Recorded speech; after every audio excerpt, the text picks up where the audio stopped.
The wheel. It's too fast! How could you even tell what's on? I can tell. Back! Too late, I'm in the 40s. Gotta go around the horn. It's faster. Wait, stop! I look for the giant chicken! Hello, good evening, good afternoon, good morning and welcome. It's Nurse Richard the Wax Wizard. Thank you for joining me. I know, before you all say it, you're getting too silly with these now. Hey, there's plenty more where they came from. Right, this one, I think this was a Friday here. And it seems to be a bit of a running gag these days that last appointment on a Friday, or certainly late on Friday, is always one of the most difficult of the week, and this week was no exception. This you'll probably give it away from the title of this one. It was humongous, the haul that we got from this gentleman's ear. I don't think he'd ever had his ears cleared before, which I'm not surprised at looking at them. But what I'm going to do, I'm going to replace me. Some of you were going, yay, finally, we don't have to see you. With an image. So it's a bit of a spoiler alert, with an image of everything that he just jumped then, because the that little string of skin there that's just flapped and squeaked in the tube, if you're wondering why I suddenly pulled away. Where was I? Yeah, I'm going to replace myself with an image of what came out of this ear, because it's about 15 odd minutes long, this video. So for those of you who don't want to wait till the end, I'm going to show you everything that came out of these two ears, and it was quite shocking. So here it is. Have a look at all that. Now, if I knew at this point that I was going to remove all of that, I don't know what I would have done.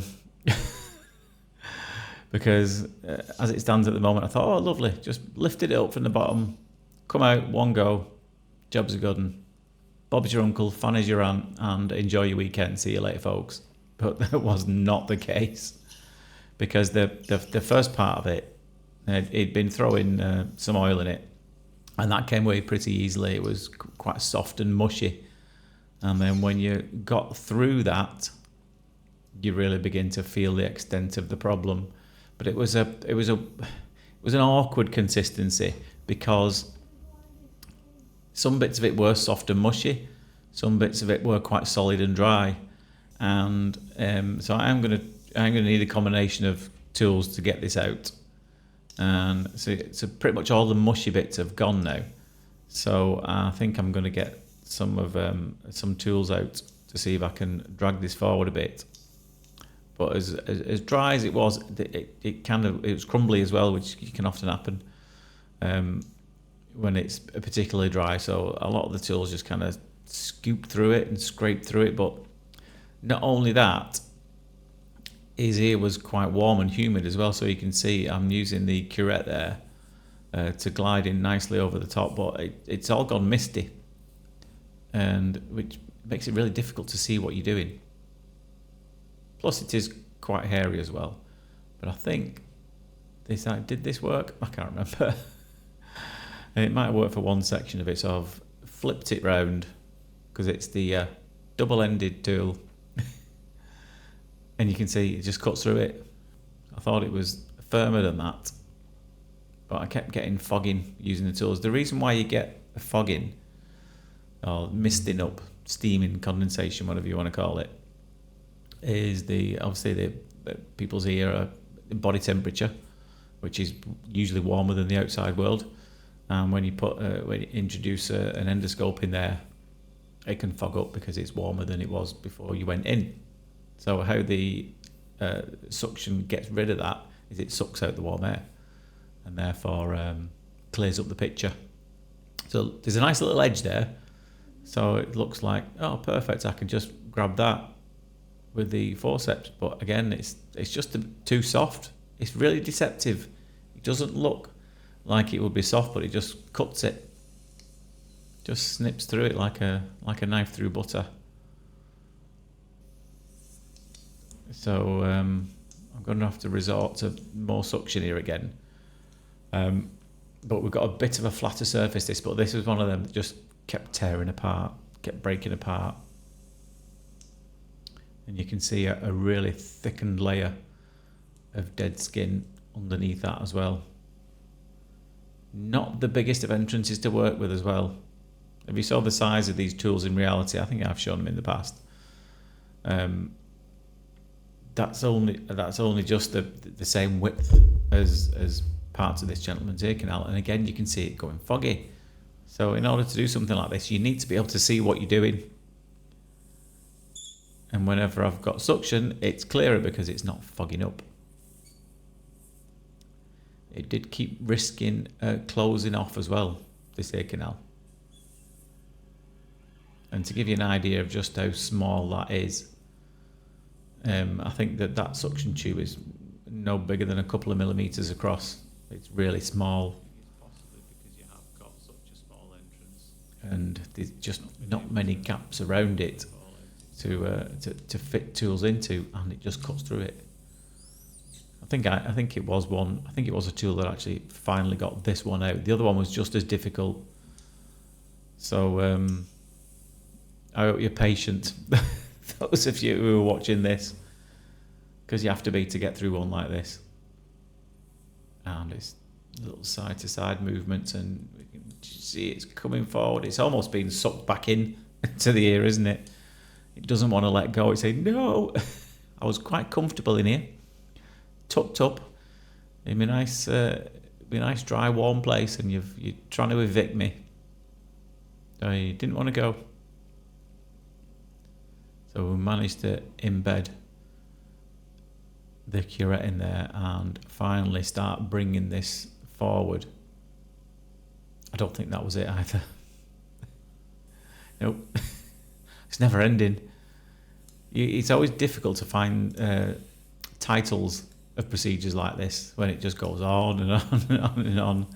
There's only so many superlatives you can use, you know, humongous, enormous, ginormous, gigantic, whatever you want to use. It was a big one.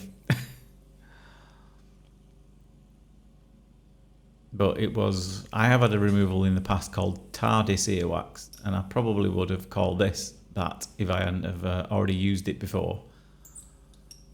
Because if you don't know what the TARDIS is, it's Doctor Who's time machine, and the old running joke is it's bigger on the inside than it is on the outside, so he's got a really narrow entrance. But yeah, as soon as you get in there, it just all widens up and it appears quite cavernous. Not the healthiest looking eardrum as well, this chap. Now, I think he has had a history of having grommets in the past, so there is obviously a known issue with he's getting blocked eustachian tubes, which is why there's a couple of little areas and pockets in the eardrum that are just not quite right, just a little bit sucked inwards. And again, that was, I think I went down to the fine end tube to get that near to the near the eardrum. At this point, I should have swapped it for a bigger tube to get this out, but I'm still persisting with this. Because I'm too stubborn sometimes. I think, no, I can get it with this. No, I can get it with this. But it's just a little bits kept breaking off. I think I've increased the size now. But still, if you go back a minute or so and remember how small the little lump was that you saw deep down in the eardrum, and then have a look at the gap that tried to get that through. It was only like the top quarter of it, wasn't it? And there you go, not the healthiest eardrum. And a few little pink marks here and there as well. And we're just going to try and lift up, nice little peel there. Lift up that a little bit. Everything after this point is always a bonus. I know we've all said that. If it comes, great. If it doesn't, not too bothered. The gentleman at this point was already delighted. But it's in the bony part of the ear, and it's a really sensitive part, so you don't want to go risking catching somebody with that. So I've touched it, it didn't come. So not too bothered. Try and get that one at the bottom there. More than happy with that though. And his other one. Now this was, It wasn't quite as narrow, this one.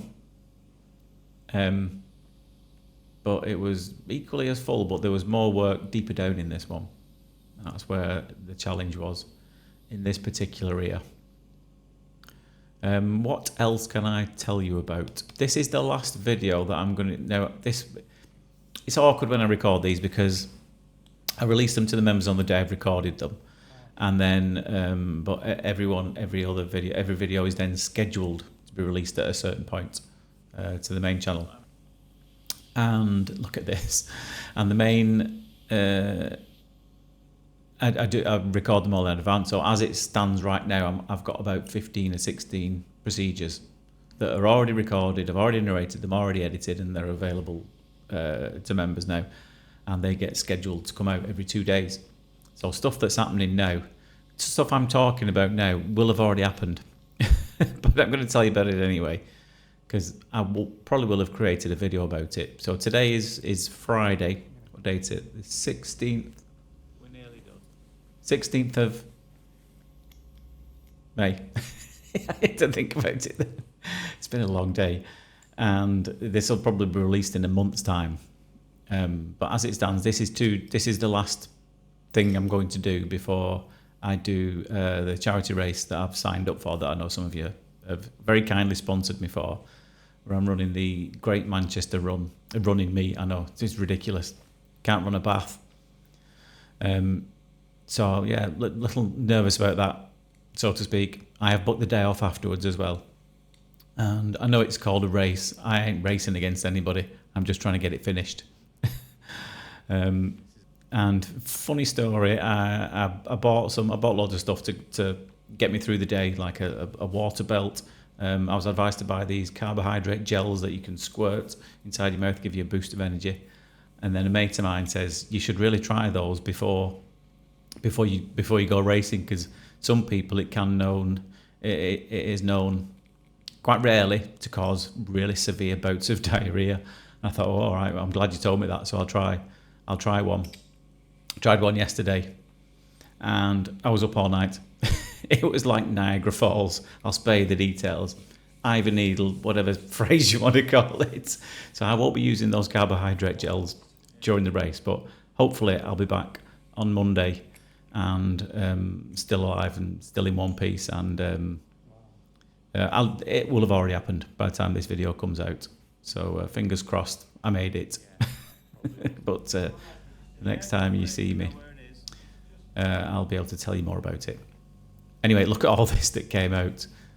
It was our shockingly humongous haul of earwax, hence the title of the video. Anyway, I hope you enjoyed that. If you did, please feel free to subscribe to the channel, click a like, comment, blah-de-blah, all that gubbins. But for now, take care of yourself, and fingers crossed, I will see you soon. Ta-da.